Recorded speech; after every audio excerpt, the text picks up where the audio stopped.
Psychology is the new firewall, where human insight trumps every trick. We're not hacking systems, we're hacking behaviors so you won't click. No complicated code, just tried and true brain science at play. Social engineering for good, the best defense is in your mind today.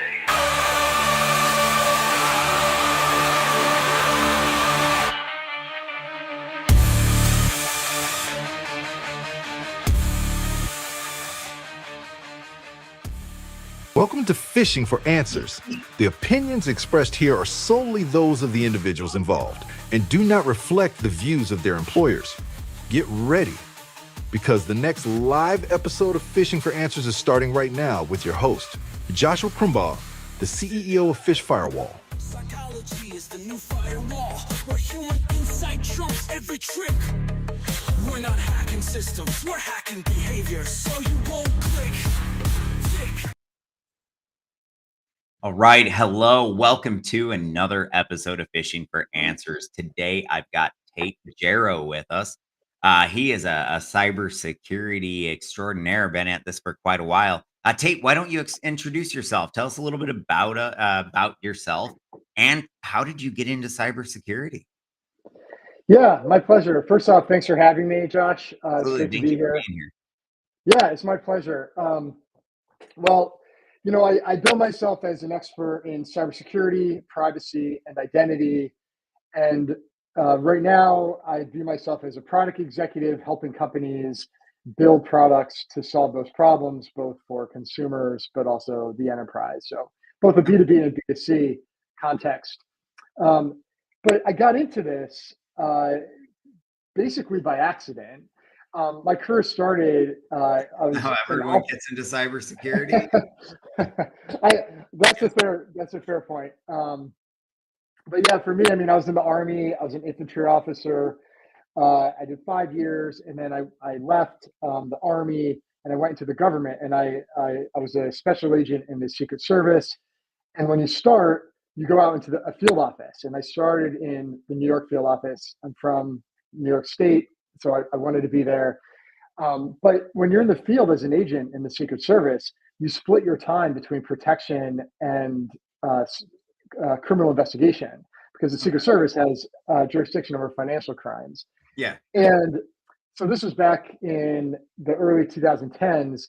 And I got pulled into the Electronic Crimes Task Force, not because I knew anything about cybercrime, but because I was young, I was motivated, and I had a computer science minor. So they were like, "Oh, that's good enough. Come do computer crimes." And then through that experience, I did investigations when bad actors breached companies. I was a case agent on the JP Morgan intrusion case back in 2014, which at the time was the biggest hack in the United States history. It was over 100 million records. I investigated the guys who created Liberty Reserve, which was a centralized digital currency that predates Bitcoin. All the bad actors used Liberty Reserve to do transactions. We shut it down. Then they all migrated to Bitcoin, where it's decentralized. A government entity can't shut it down.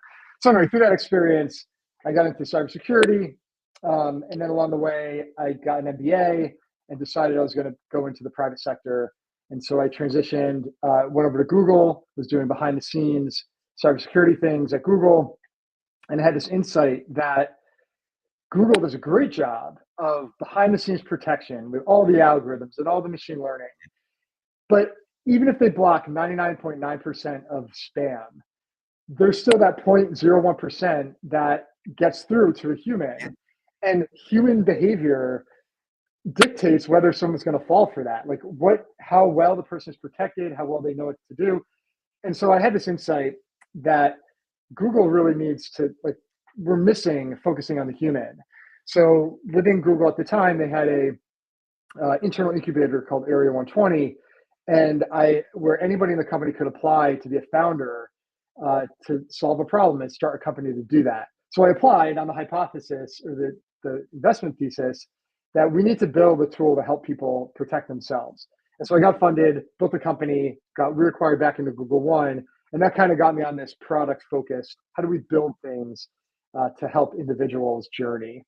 And along the way, I've advised lots of different startups in this space that do various flavors. I've worked for a privacy and security focused cell phone company, provider company, an identity verification company.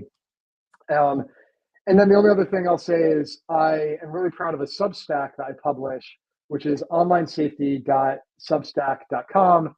And every week I just post really actionable things that anybody can do to improve their privacy and security. So, for example, this week I published a guide on how to lock down your Google account to Yeah, I maximize checked your it out. privacy. It was Yeah, quite extensive. I was impressed. I was actually asking him about his research, how he was doing it. So, yeah, yeah. continue.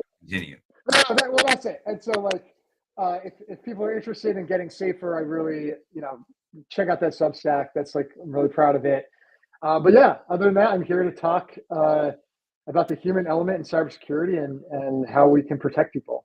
So you brought it up. You said it doesn't matter if we stop, 99 or 99.9%, some element's going to get through. And I would say, even if you stop 99.99 or 99.999, there is always that element that'll get through, because when we're talking about email, we're talking about billions of fish a day. And when we use billions, things get through. And so I think that we do have to train our users and prepare them and help them not click. So I've got all my theories on this, but I'm curious what your theories are. But I like to call this social engineering for good. So, how do we get our users to be more secure, even if they don't want to be? Yeah, I mean, I think that is the core challenge of because like if you ask people, everybody wants to be safe, right? Like conceptually, people are like, yeah, yeah, of course, I want to be safe. Like I want to do all the things to protect It's more myself. about laziness than it is Right. about lack of wanting to be secure. That Yeah, I laziness agree. and ignorance, because often people don't realize that the threat is as real as it is, or that they will get targeted themselves. They picture it as this abstract thing that could never happen to them. Yeah, I think that's right. I mean, I think there's a lot of different psychological factors that play into why do people not do simple protective measures. And you pointed out a couple of them. I think some other things that are interesting are the complexity, right? It's hard for people to understand the cause and effect, or I should say, people will see an effect, but they don't necessarily understand the cause. So I hear all the time people are like, my account got hacked. Well, your account could be hacked because you clicked on a phishing email. It could be It hacked because you downloaded malware on your computer by could accident. be hacked because your password's password. Is right, exactly. And so I think it's hard for people. By the way, rightfully so. Right, this is a complex space, It is, yeah. and so it can be hard for people to understand the link between their behavior or lack of behavior and the risk that it poses to the outcome they want to avoid. And when you get into this and I think that can overwhelm people and make it really hard, Well, I and they think get caught. Hollywood makes it worse. Look at every time you see cybersecurity in the movies, it's this genius hacker doing something cool, but they make it out to be something that the average person just isn't going to understand. When the reality is that I don't need you to know anything about ones and zeros. I don't need you to know anything about writing code. Don't even need you to know anything about how to configure your computer, although that helps a little bit, like privacy settings. But what I do need you to understand is how authority and urgency and things like that are going to be used against you. How the more time you put into something, the more likely you are to ignore red flags that will be used against you. So I think things like that are the core things that we've got to train our people on. But I think that's a big question as well. Is I think too often we don't plan our messaging ahead of time. And what happens is we may, and even if we do, maybe we overplan it then. And it's either we just go with the sort of generic boilerplate, this is what everyone's done, for years. This is so we're going to do the same, or the opposite, and we overplan and we just go through way too much. But to me, I think we got to treat it like marketing. And I went to school for marketing. And one of the things that stood out to me is that the goal is the same between marketing and cybersecurity. And I don't hear enough people talking about how we need more marketing there. But what do marketers want? They want you, or they want to be able to influence people's behavior, get them to do things that they might not have done otherwise, and get them to pay attention to messaging that they're generally trying to ignore. Well, that sounds exactly like security awareness training to me. And so I drew those parallels, partially because my background was as an ethical hacker, and so I broke into all of these big corporations, and I found out really early that I was great at social engineering, like really good at it. The first ever uh, engagement that I had that was a physical where I got to just try and break in. It was a bank, got into the bank vault. And it just sort of kept on going on like that. And so when I set out to do this, I was like, well, how do we use social engineering as a form for good?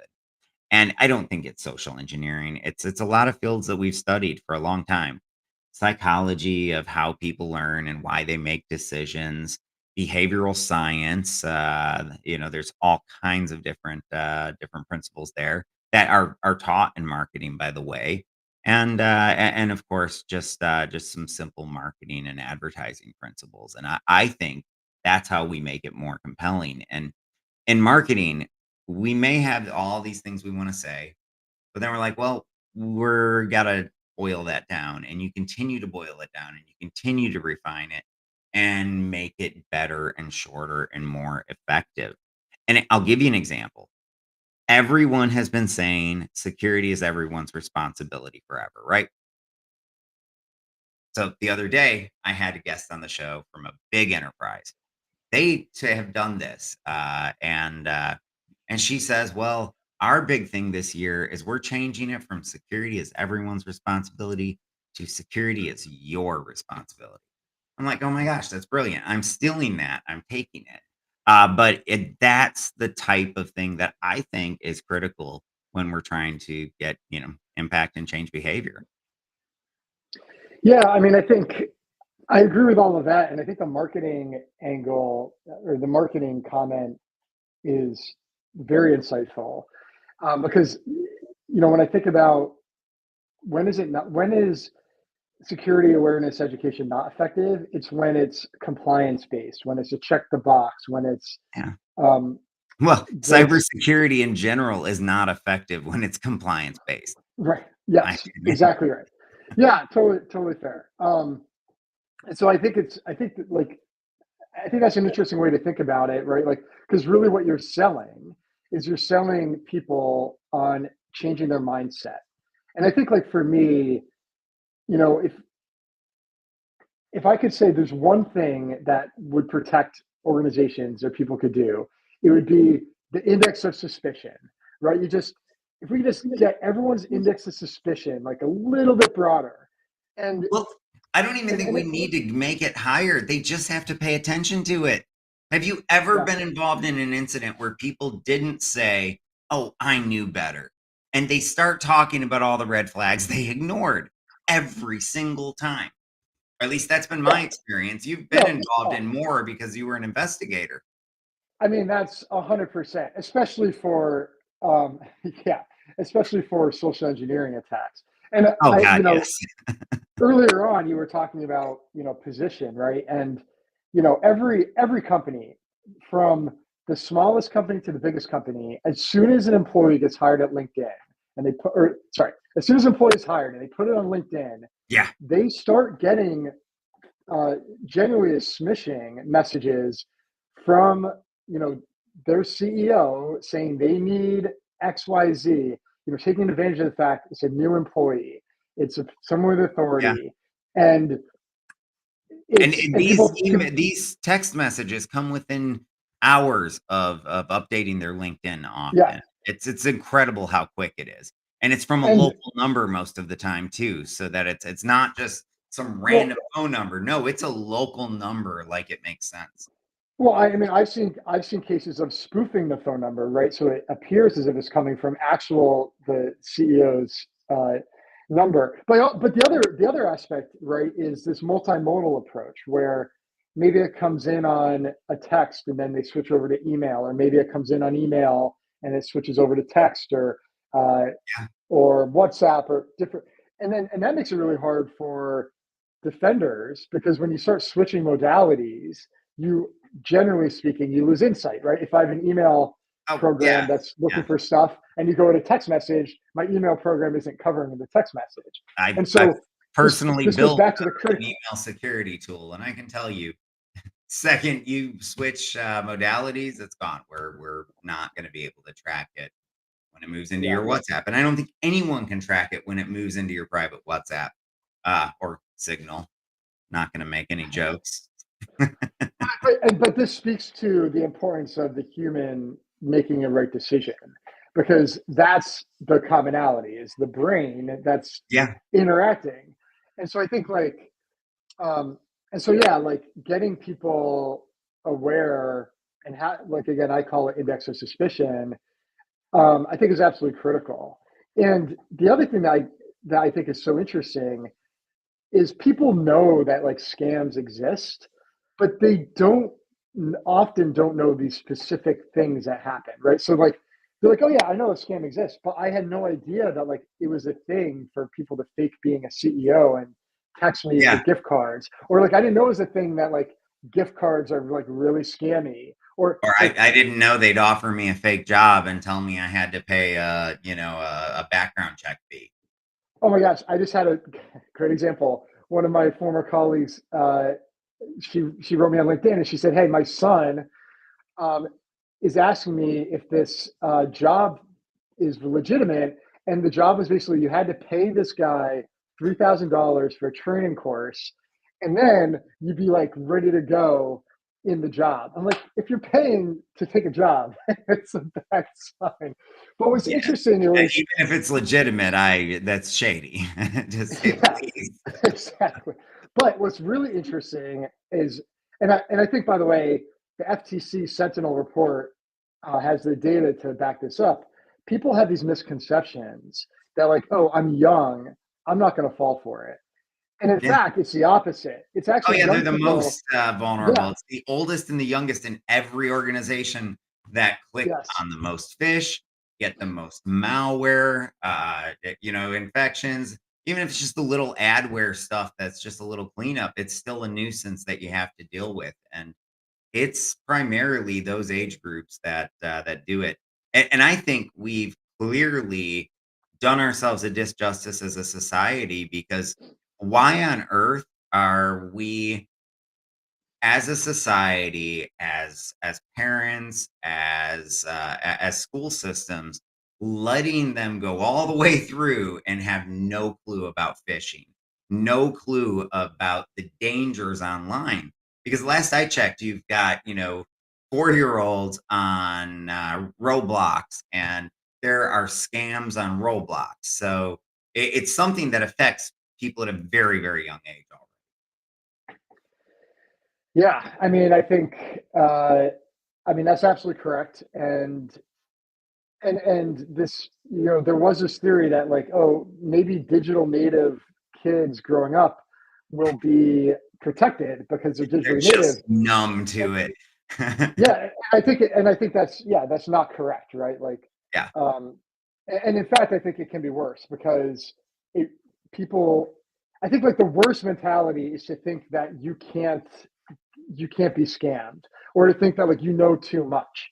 And I mean, you saw it. I'm sure the founder of Have I Been Pwned got fished for his Mailchimp mailing list, and this guy, his career has been about I got that creating. fish, by the way.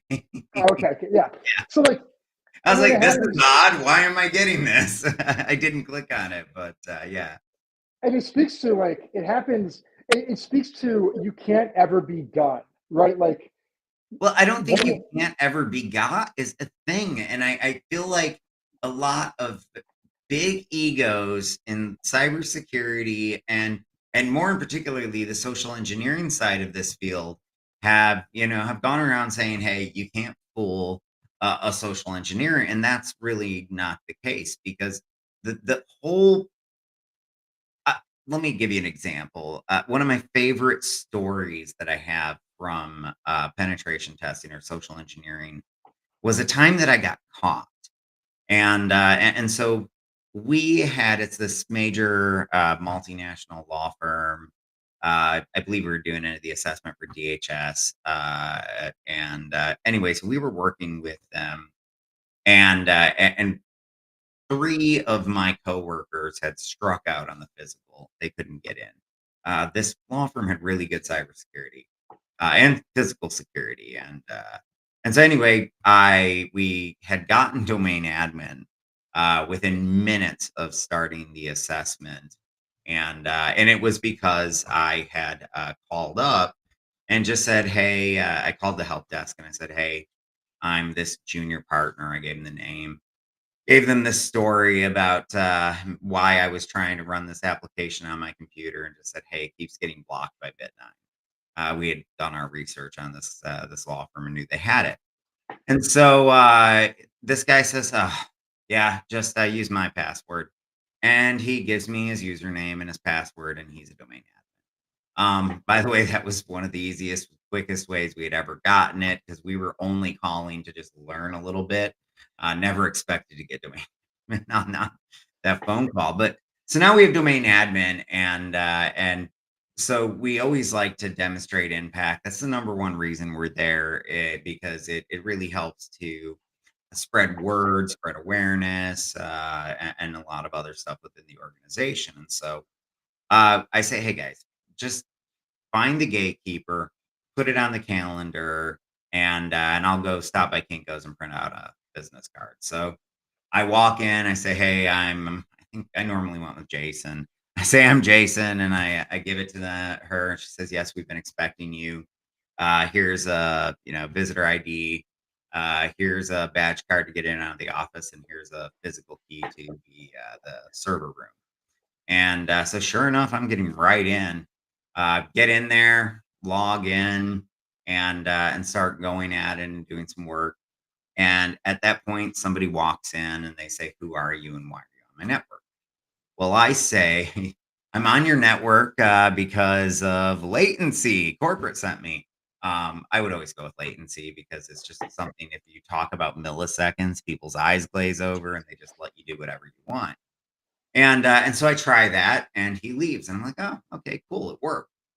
No, it didn't work because 5 minutes later, these really, really big dudes come, and they none of them now at this point look like they're from the IT team anymore. And they say, "Sir, would you come with us?" And so I walk out into the hallway with them after I packed up my laptop, the whole time saying, "Hey, this is a misunderstanding. You're going to have force me to work late. My anniversary. I'm going to have to work late." Just already making excuses. But when I get into the hallway, I see that word has spread. They caught somebody in their data center, and he's being escorted out because the hallways are just, I mean, lined with people. I mean, it's packed, shoulder to shoulder, both sides of the hall. And so I'm feeling immediately like a little bit of a spectacle as I walk out, and I'm like, okay, I can use this. And this is how I discovered what I like to call the denial of thinking attack. I just made a scene, and I made a scene until I was out of there. And because of it, they never thought to detain me. They never thought to follow me, and I was able to get out of there free and clear without ever having to produce my letter of authorization, or as we like to call it, the get out of jail free card. So I don't think it's so simple because emotions are the core of social engineering, and if done right, the victim, even if they're aware of it, still should fall for it. Hate to say it. I'm not saying that you don't get better with awareness, but nothing's perfect. And there's a lot of different flavors of these scams. Yeah, I mean, that's a great story. And I mean, you're right. Like the best scams tug at the emotions because when you start getting into that part of the brain, the logic gets worse, right? And I think the example that I hear the most and the most devastating are these family emergency attacks where people call up and they say, "Hey, I've kidnapped," or I mean, that's the most extreme version, but I've kidnapped your daughter, your son.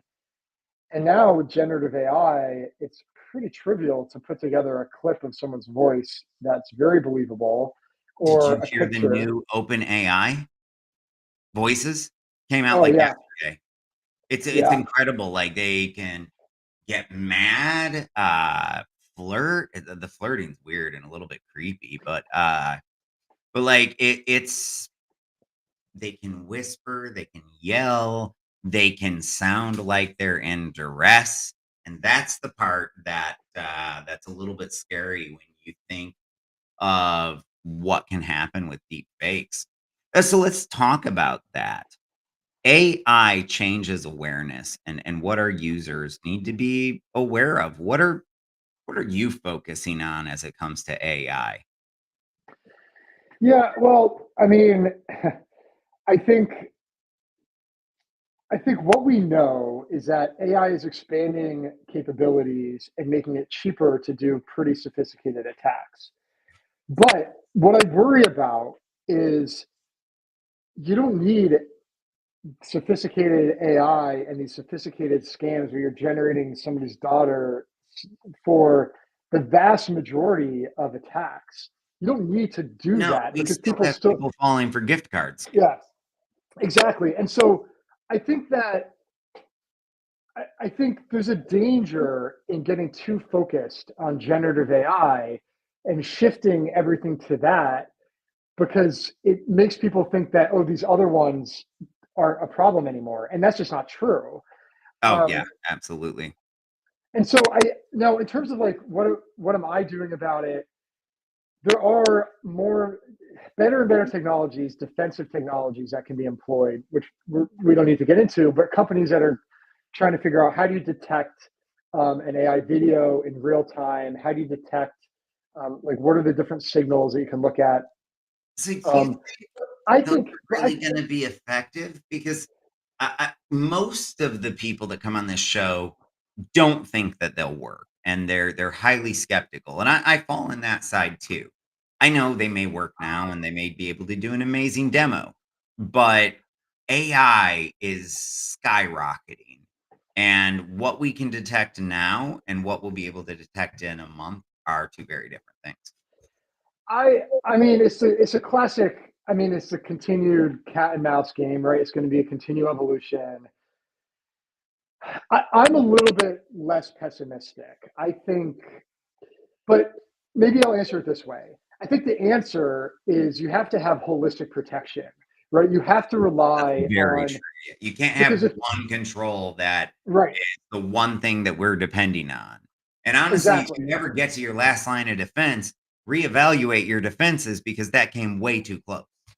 right, and I think that's where exactly if you're like, oh, we have the best anti-generative AI detector, we're going to put that in my call center, and I'm not going to have to train my agents to detect weird things because we have this tool. Like you're going to lose, right? Like because Well, you I, need I, to I have actually think we saw that play out with the voice recognition. Oh, we won't have to train them. Oh, that failed miserably. The voice recognition didn't work. It wasn't half set up at the time. And where did a massive amount of fraud come from? Those, yeah. call centers, those telecommunications groups. And because the problem with call centers is there is no, well, there is now, but there wasn't any authentication at all just a few years ago. Well, I think call center authentication is a really interesting and evolving, um, sub problem that I just see it as the same type of thing. yeah, I mean, well, what I was going to say is that at the end of the day, everybody has to have a fallback, right? Like, oh, this technology is not working. I need you to go to the fallback. And so companies need to serve customers and they have to have these fallbacks because Yeah. most companies are not going to be like, oh, you fail this challenge, like you're out forever. And Yeah. bad actors exploit those fallbacks. And those fallbacks are often very simplistic, you know, and subject to social engineering, like the example you gave with the IT support desk. And so, like, yeah, they might have some really fancy tool, but like, oh, it's not working. I'm on a train. Like, I'm in another country. You can't hear me, whatever. Oh, okay, well, let's do this other thing, right? Yeah. Um, and so I think, like, again, this goes back to the human element. You're not going to, I don't ever believe the human element is going to be cut out of these problems or these solutions because the technology is only going to go so far. And, The human element, and honestly, should be your greatest defense anyway, or your greatest asset, in my opinion.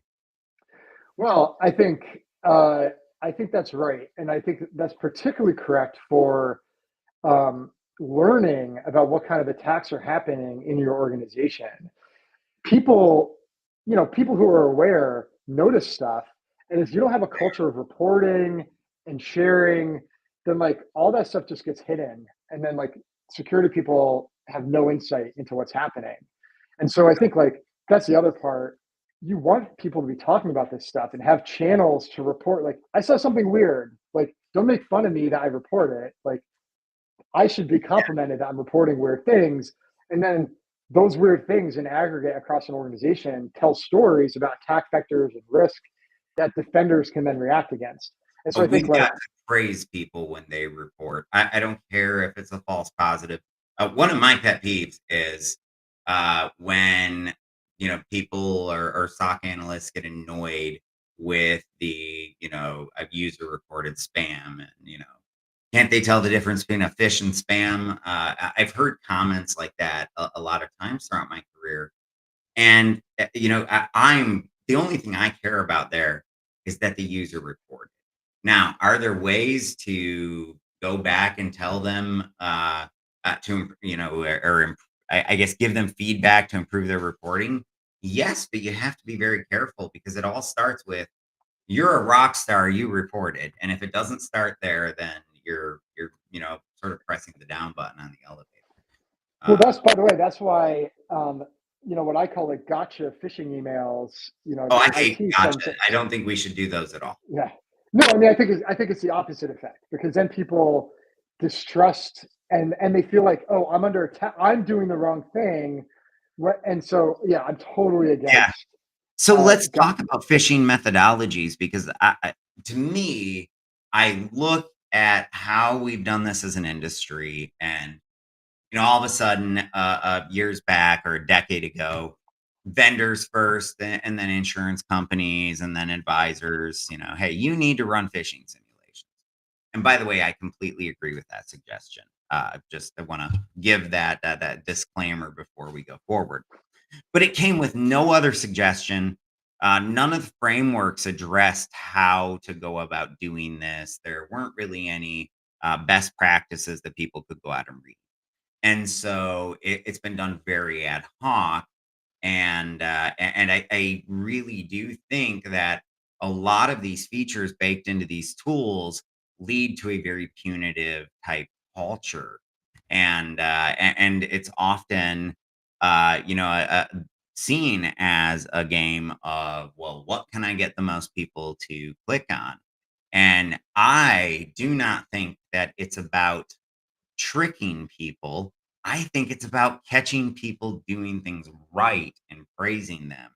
And for those few people that you're not praising, using that as a learning experience for them to go through a hands-on learning exercise. And in a hands-on learning exercise, there's no tricking. yeah, the tricking yeah, it's very problematic.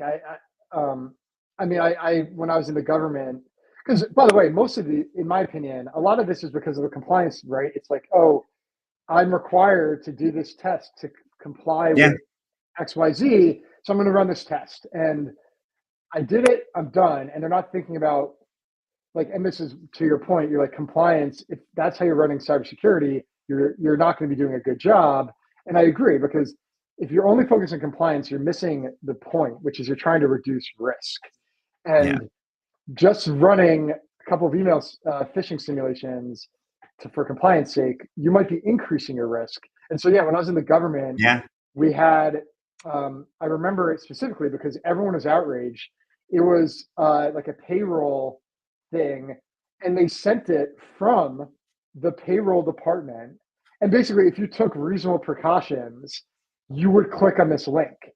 And then it turned out it was a phishing thing. I'm like, if you send a phishing email that looks so real that all of the, and like Yeah. all the indicators that you teach people to do to check, and it's still a got you, you've now taught people that all of the indicators to look for are not valid. And therefore, you shouldn't click on anything in any email anyway. And now you've disrupted your operation unnecessarily. And Well, not so, only that, but you've potentially caused long-term damage to your operation because people yeah, are now afraid to click on things. exactly. Back Yeah. to marketing, when we would, one of the things we learned or I learned in marketing, and when I would set up marketing campaigns, was that you start with defining your goals. What are our goals that we want to accomplish? And why that is applicable here is because the goal should not be to trick the employee. The goal should be to provide that learning exercise. And it's a different set of methodologies that you're going to employ. I'll give you an example. I don't want people to be scared of their inbox. I want them to know how to use it securely. I want to teach them how to, the best practices, the simple things like pay attention to the sender, trust your gut, be wary of anything that causes emotions, and a few other little things like that that I want them to learn. But I think if we define what we want to accomplish with that, we have much less of a likelihood of having an incident like that where so many people are upset. And by the way, I've sent hundreds of millions of fish in my career now, and I have made that mistake firsthand and had people get upset. Not where it was, literally no indicators. There's always been some indicator, but where it was so timely and on topic that we got it. We had a fish in a pen test once go viral, actually. But that was a penetration test. That's a little bit different goals. That is what we wanted. Well, not really, because we had to shut down our C2. But I mean, knowing what you want to accomplish and then defining what message you want to convey, I think is a really, really important element. And you were talking about AI and how we don't want to just move to AI so they don't think any the other stuff is important anymore. And I was thinking, when we really boil down to the core messaging, what do we want to accomplish with training this user? It's really simple things that apply on AI just the same as they apply everywhere else. Trust your instinct. Be careful where you upload company data, Like it's basic things. Be aware of your privacy settings. There's basic things that we want people to learn. So I just think there's so much that we can learn from other industries, and it's not just marketing. Behavioral science. There's so much about how we learn and how we process information and how we can make that more effective.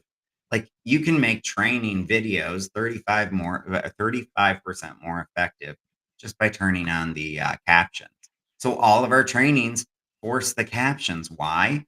So they read it and hear it at the same time. It's called dual coding. Little things like that make a big difference at the end of the day. That's really interesting. I didn't realize there's data on that. That's pretty cool. I love captions. I always I use them myself. So I'm an anecdotal affirmation for that. Yeah, the basics. I wholeheartedly agree. If everyone did the basics, um, everyone would be like it levels up everybody. Actually, if like just most people did the basics, it levels up everybody because then does. most people are going to be protected. And they And yeah, talk to each other, to what you were yeah, talking about. You get that cultural shift. It's almost well, when COVID came out, you heard a lot of people talking about herd immunity.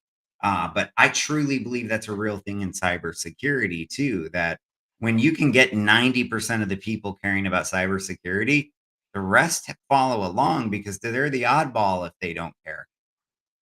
yeah, and it's probably not 90%. It's probably I'm a sure it's a lower, lower number when yeah, you get but that herd immunity, but somewhere yeah, in there. yeah. But yeah, the concept I agree with, and I think that like people the the social the social affirmation, right, is like really important. Like, oh, this is expected. Like, this is what in my community, in my organization, in my family, in my company, in whatever department, this is what's expected.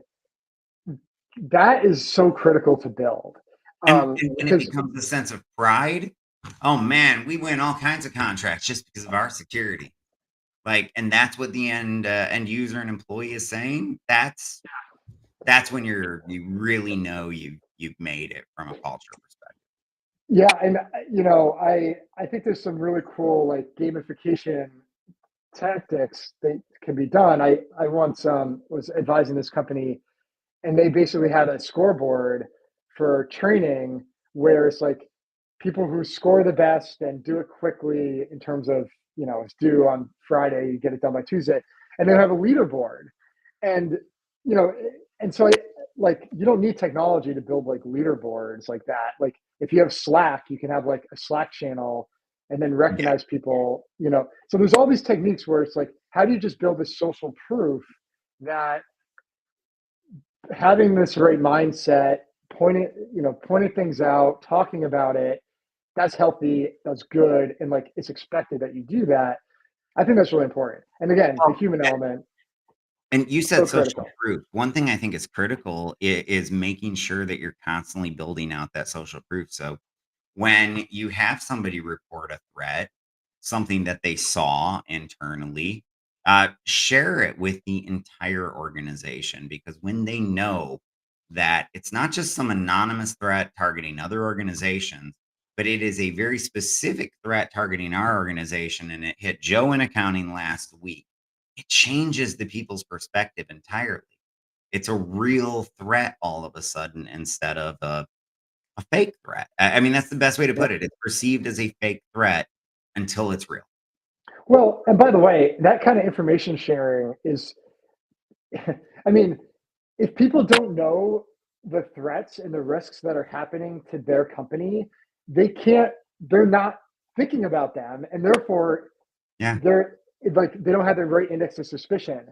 So it's so funny because there's like the NCFTA, there's organizations where information sharing about indicators of compromise and bad actor tactics that are shared between companies to make it harder to, sharing that information is so valuable. But then within their own company, they don't We share don't when things share happen. anything. Yeah, I know. Yeah, because they're like, oh, it's a, And that we live on that threat intelligence data. I mean, I was just going through and checking our MITRE ATT&CK framework coverage. What is that? Threat intelligence data that I can use. And so, I mean, yeah, we live on that data. So why wouldn't the rest of the staff be just or find it just as helpful?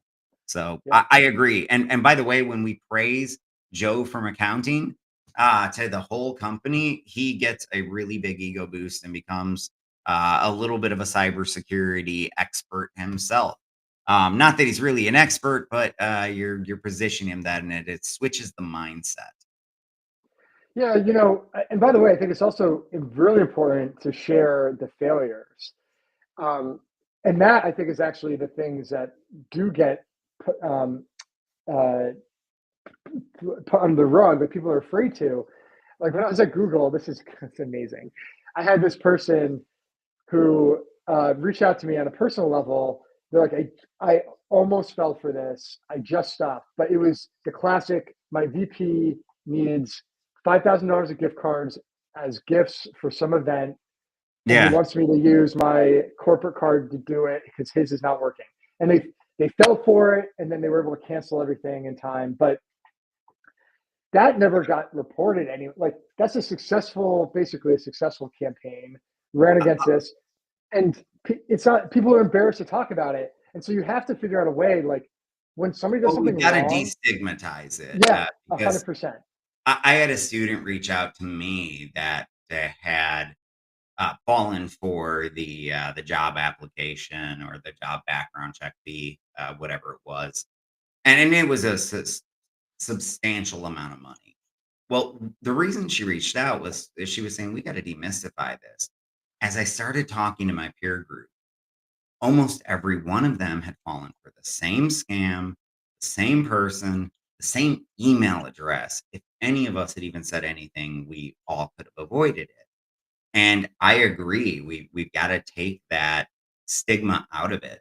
Honestly, I fell for a scam before I was ever even in cybersecurity, and that led me to learn about cybersecurity and really develop a passion here. So, it's going to happen.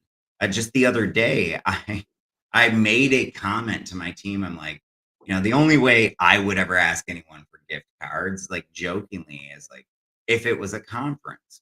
And within just a few weeks, we start seeing the text hitting my people saying, "Hey, I'm at a conference, need some gift cards." I'm like, "Okay," so they finally figured out that if they just tie gift cards to a conference, they'll get better results. And now, no one fell for it, but it's just it's crazy to me that we still have people that aren't even aware of the basic gift card scam. And if they're not aware of that, how do we protect them against so much else? So I think it starts with we've got to also uh, demystify too, take down those barriers where people think it's too complex. It's not. Let's make it simple, make it easy to understand, and be the friendly department.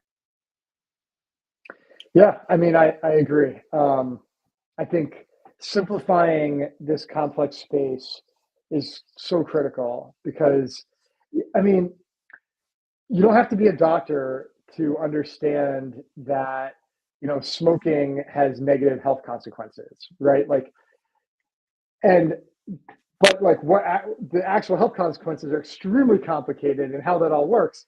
But like, you could just make a clear rule or have a clear understanding. So I think like we need to do that too in cybersecurity.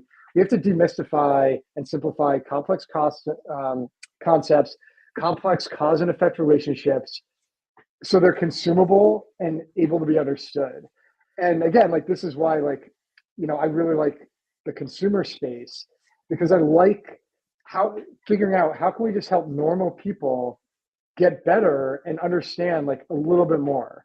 Well, And I go was ahead, just go going to ahead. say, I think one of the problems is that we take our worst communicators and put them in charge of our biggest communications problem as a rule. I'm not saying that every company, I've actually run into a lot of enterprises that do have somebody dedicated to learning management and even security awareness specifically. But there's a lot of others that don't have that deep expertise, and nothing against technology people, but a lot of us tend to have poor social skills.